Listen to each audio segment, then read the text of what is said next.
Assalamualaikum warahmatullahi wabarakatuh. Nama saya Santinia Sifran. Kebetulan saya juga pengusaha, pembina UKM, juga pembina beberapa pengajian, dan juga saya usaha di bidang hasil bumi.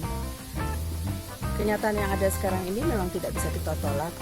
Bahasa kerennya qadarullah, artinya suka nggak suka harus kita hadapi. Artinya lagi memang ini ujian. Dalam hidup ujian itu bermacam-macam.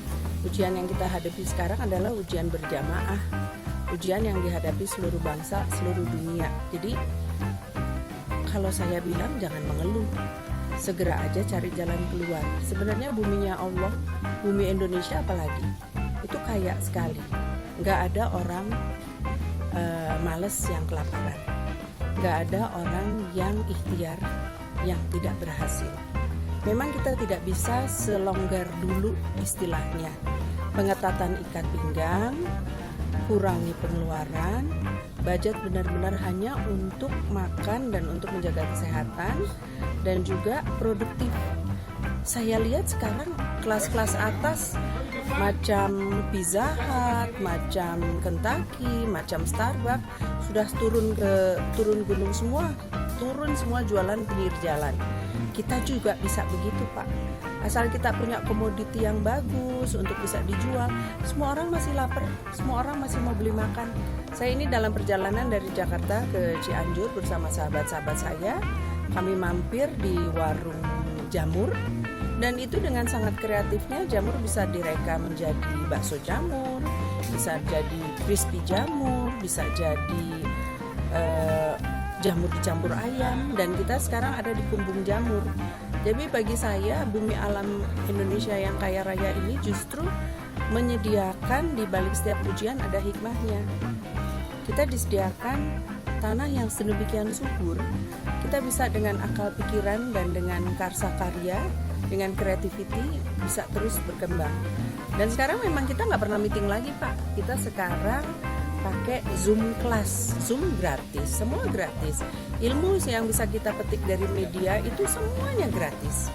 Jadi nggak ada kata menyesal atau tidak ada kata mengeluh bagi orang yang mau ikhtiar dan bagi orang yang mau rajin. Kalau itu sih pikiran saya ya Pak ya. Jadi saya mengambil segala hikmah dari setiap kejadian. Di balik setiap ujian ada berkah, dan Allah selalu mengganti yang diambil dari kita dengan berlipat ganda. Itu pegangan kita.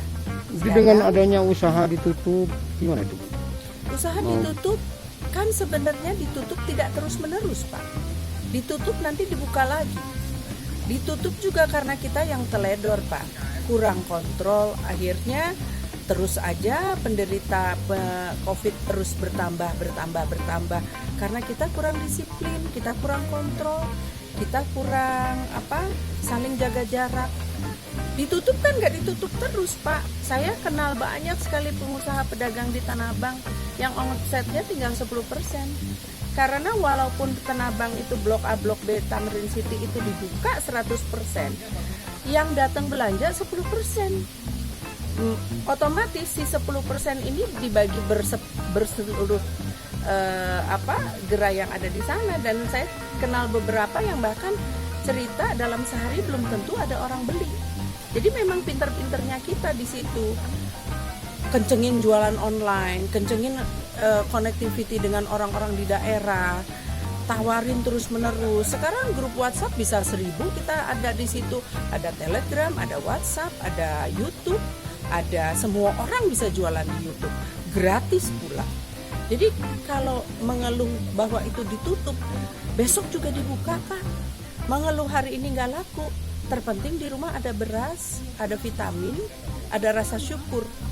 Jadi kalau saya ngelihatnya, walau ditutup, tidak untuk seterusnya. Kita berharap vaksin segera ditemukan, Pak. Dengan adanya vaksin ditemukan, dan kita berharap vaksin itu nanti bisa dibagikan gratis pada rakyat. Sekarang pun pemerintah menyediakan anggaran kan untuk penderita COVID. Kalau yang sakit masuk ke rumah sakit pemerintah atau masuk ke rumah sakit itu kan digratiskan, saya dengar. Jadi sebenarnya rasanya ujian COVID ini memang luar biasa berat. Tapi memang terus kita mau Memang kita mau mengeluh aja setiap hari, bangun, bangkit, kerja, jadi duit Pak. Bangun, bangkit, kerja, ini saya ada di Kumbung Jamur, itu produktivitas jalan terus, pembeli ada terus, dan orang semua masih makan setiap hari. Tidak ada yang tidak mungkin bagi orang yang mau rajin. Tapi Bu, sedikit dengan adanya karyawan di rumah, itu gimana mengatasi?